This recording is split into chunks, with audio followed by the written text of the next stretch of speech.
Assalamu Walaikum. Hello friends, how are you? Welcome back to my another video. In this video, I am going to show you how to save Excel file in computer. Let's get started. At first, you have to open your Excel file. Now we can see here Excel file. Now we want to save the file on my computer.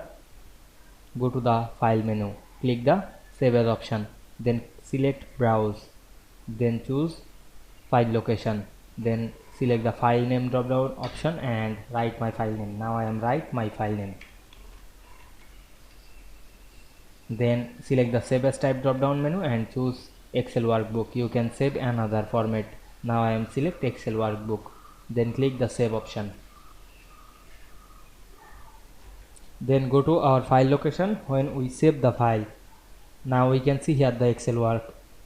Now we can see we save Excel document on my computer easily. I hope you enjoyed my video. Please like, comment, share and subscribe my channel. Thanks for watching.